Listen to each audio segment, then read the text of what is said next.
Finally, we have Ashani. She is an energetic, inquisitive, and determined freshman at Rutgers University. Ashani plans to utilize her exceptional people skills to excel in the field of international relations and supply chain management. Ashani is also the former president of Future Business Leaders of America at her school, a first place winner at the state level of the tournament 4 times, and she proceeded to compete at the nationals. As the brand ambassador for the cause of sex trafficking, Ashani represented the cause in front of state delegates and the general public. Ashani fondly enjoys reading biographies, going to the beach, and critiquing movies. She plans to travel across the world, exploring different foods, languages, and cultures. Her speech topic is the reality today. So, Ashani, whenever you're ready, you can begin.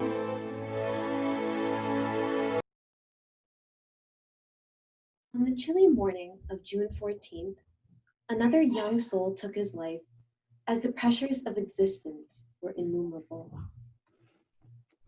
He was a celebrated young actor, marking his entrance into the field of acting in 2008 after bagging a popular television show. In the following years, after becoming recognized as a worthy artist, he transitioned into the film industry, the world of supposed lights, magic, glitter, and mystery. He was admired and appreciated as the glistening fish in an ocean full of sharks.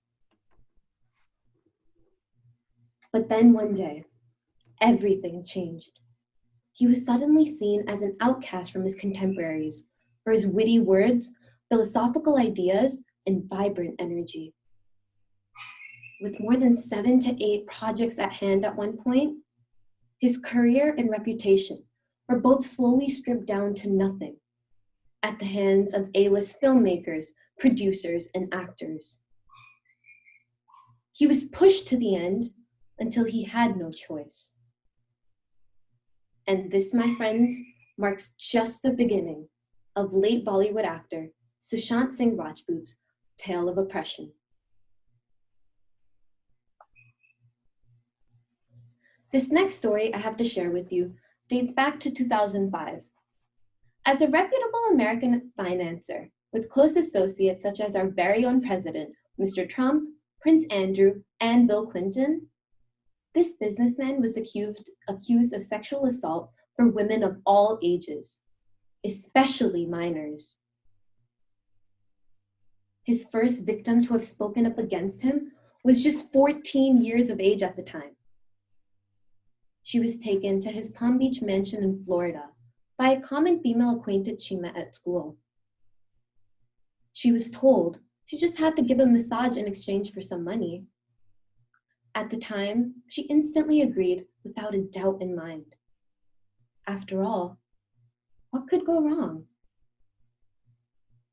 At first, things did go the way she expected, but soon after, she was molested and abused on numerous occasions until one day her stepmother cracked the case. And that's when it all began to crumble down for him. 14 years later, he was caught with more than 100 proclaimed victims and countless horror stories. These women were exploited on repeated cycles, and when time came to be, their voices alongside freedoms were crushed. Yet again, another story of oppression. For the record, by the way, this man is none other than Jeffrey Epstein. 2 different stories, 2 different industries, 2 different places across the world. Yet, the one thing in common is the concept of oppression. So, what really is oppression? In simple words, it's the exertion of control or dominance or ill treatment over a period of time. This includes oppression of gender, of race, of religion, of social status, of basic freedoms. Oppression from people that hold positions of power, money, and influence. From people that believe they can intimidate others, tyrannize them into obeying their commands. But whatever. It's not like this happens to me or you. We're educated. We know better. Who cares? As humans, we have a few fundamental needs that we work towards on a daily basis without even realizing. Our everyday chores, interactions, and even conversations all play a major role in reaching a point known as self-actualization. But first, let's backtrack a little. Back in 1943, a young man by the name of Abraham Maslow decided to research different groups of people to find out what influenced them to reach their full potential in life. Through intensive studies and research, he discovered and created the Maslow's hierarchy of needs. As per this acclaimed pyramid, we all begin at level 1, which is known as your physiological needs. This would include the basic food, water, and shelter, all of which are also considered the biological requirements for human survival. Following this, level 2 consists of our safety needs. Humans strive to find a sense of stability and security in the form of employment, healthcare, and property. Once both physiological and safety needs have been satisfied, humans strive to find love and affection in the world, bringing us to the love and belonging needs level. Through family, relationships, and intimacy, humans achieve success in level 3 and work their way towards level 4, which is known as the esteem needs level. Level 4 is broken up into 2 distinct categories. The first is the desire of self-respect for oneself, through confidence, achievement, and independence. And the second is the desire of respect from others, through recognition, attention, and appreciation. Once all these levels have been satisfied, one finally reaches the point known as self-actualization, which is simply the idea to be more than one can be. By reaching a point where you can not only accomplish and satisfy each and every one of these needs, but instead feel a desire to explore anything and everything, is what self-fulfillment in its purest sense really is. In reality, though, this encompasses just 2% of the human population. The big question now is, how do we manage to even work our way up this? In the past few decades, there have been many studies pointing towards the idea of motivation. As motivation increases, so does the probability of success at each level. And as motivation decreases, so does the probability of success at each level. In theory, this does sound perfectly right. But if it were all about motivation, any strong-willed and determined person could climb to the top of that ladder. And that 2% would be a lot higher for sure. So, where does this exactly leave us? Let's put Epstein in the picture. A multi-millionaire financier with properties across the world, from a 7,500-acre ranch in New Mexico to 2 private islands in the US Virgin Islands. It would be safe to say both his physiological and safety needs were actively being satisfied. Yet, in his world full of money and fame, he was all alone. Sure, he had his supposed girlfriend, Ghislaine Maxwell, working with him over the years, but he was alone. His parents passed away at an early age, and he had no contact with his brother, with whom he had a fallout many years prior. Hence, with this information and the prior knowledge that family, relationships, and intimacy is what makes up the love and belonging needs level, we can deduce that this is the point where Epstein stumbled in his journey to self-actualization. In an attempt to fulfill this void, Epstein took matters in his own hands, quite literally, and entered the world of trafficking, abuse, and enslavement. As humans, we tend to run away from our problems and seek alternative remedies, rather than dealing with the core of the issue itself, just like Epstein did. So, what exactly is the problem now? As a college freshman, I've sadly been a part of and contributed towards the ever-known rat race. The pressure and stress of being a teenager in this generation are so surreal and sometimes unbearable. Starting from an early age itself, we are pushed to be better than the rest. In math with our rocket math times, in reading with our reading levels, in art with whose project made it to the art show, and even in gym with who got picked first for each team. You name it, and there was an unsaid competition, initiated by someone completely unknown. Over the time, we've continued to fixate on these materialistic levels of growth, getting a 1600 on the SAT, securing a seat at the top college of the nation, and then eventually getting the highest paying job. We think that with these levels of growth, or rather, higher education, comes a degree of inner growth and development. And it is comforting to think of education as the means of inner growth and development. We get hope from the idea that at least one fine day we'll be the people that change the world. Maybe it'll be after taking that certain program or starting that certain class. But it's ought to happen, right? We've worked so hard. Sadly, that's not really the case. In today's time, as I've previously mentioned, the purpose behind education is rather skewed, so to say.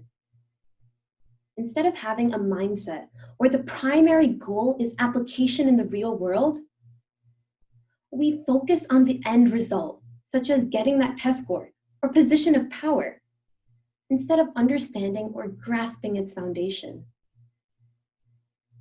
And the more you think of it, the more it does start making sense. I mean, how can we expect that rising valedictorian to be the epitome of our society today when all we've done, quite frankly, is memorize textbooks and Google definitions? When do we ever give ourselves the time to breathe, or grow, or better ourselves, or potentially connect the dots that two wrongs won't ever equal a right, just as x plus y doesn't equal xy? Okay, cheesy line, but you get the point.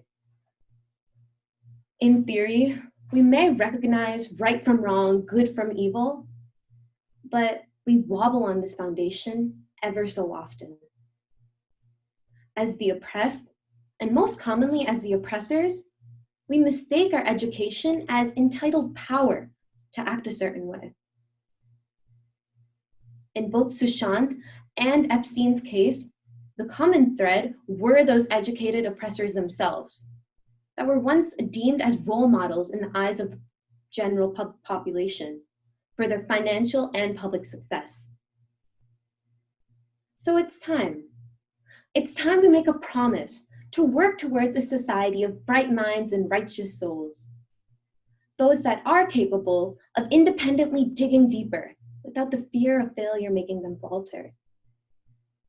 Those that are capable of making conscious decisions without the attitude of superiority tugging them back.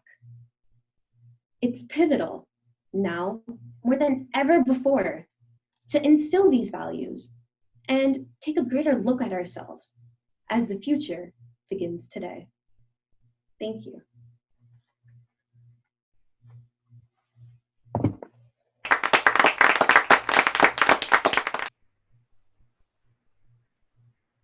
Okay, thank you, Ashani. Does any of the judges have any questions or comments? Well, I'll just sort of jump in here. First of all, again, another difficult topic. Well done. I'm amazed with all five of you. You took topics that I wouldn't want to go near. You talk about oppression, and had a quick question about that. You mentioned education to some degree and educational oppression. Yeah. And this is probably far-fetched, and it may not be exactly the question that you'd expect, but do you see oppression can take a lot of forms, especially in today's society with racial oppression and other oppressions. Is education a way to escape that? In other words, if you see education as being a way to oppress somebody, if you increase the ability to educate, does that minimize the amount of oppression that people can give you?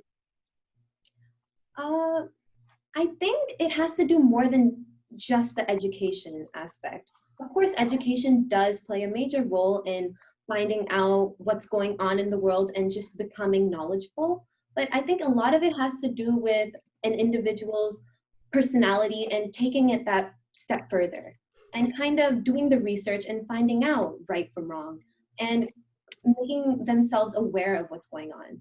I think education is that first step, but beyond that, it's up to us. And I think that part is what's missing in the education today. I think that's what we don't tend to realize. Okay, thank you. Thank you, Ashani. This is a great presentation, very well done. And as Peter says, it's a very difficult topic, which we would all be very, very scared to take on. But you are a brave soul and you did take. To be really honest with you, I mean, I totally agree with what you said. And you kind of held our hands and walked us through various examples and ups and downs and everything. But it leaves one like with little bit of gloom at the end, that is everything so negative. And hopefully not. Hopefully things are good. Like in your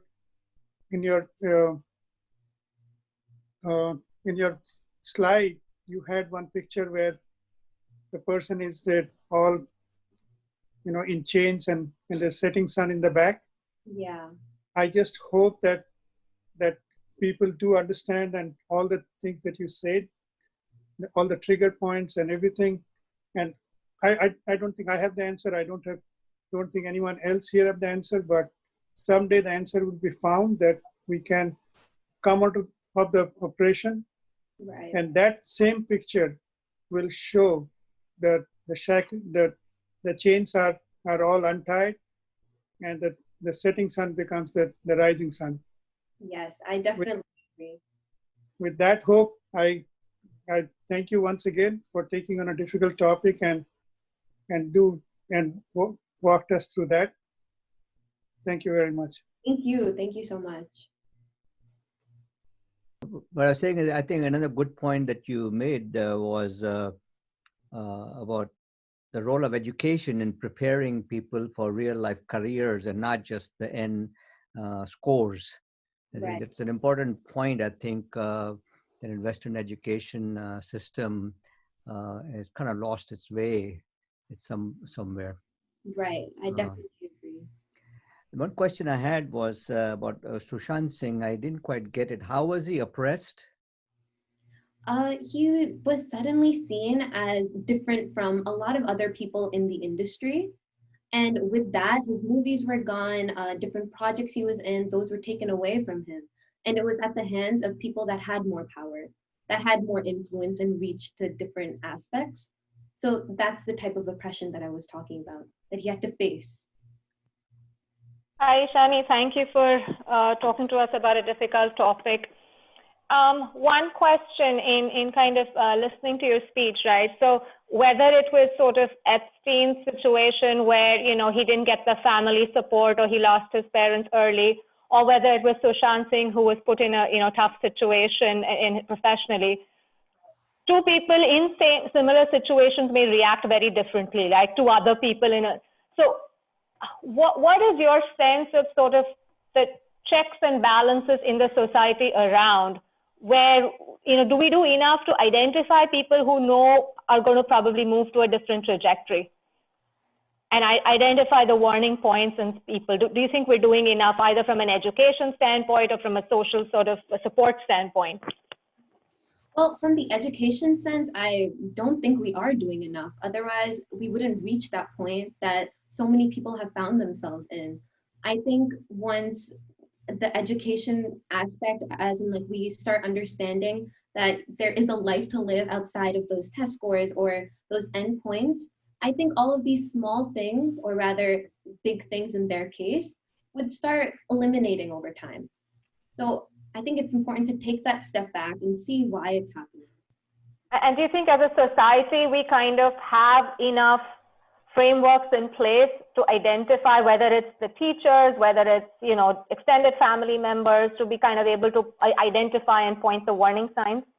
I don't think so. I think we're so engrossed in ourselves and reaching, like I said, those endpoints that we don't take a second to look at others or find a solution for what's going on. We're so fixated on ourselves. And I think that's just not the case right now, but in these past few decades, that's how it's been, which is why I think everything is so heightened recently. Thank you.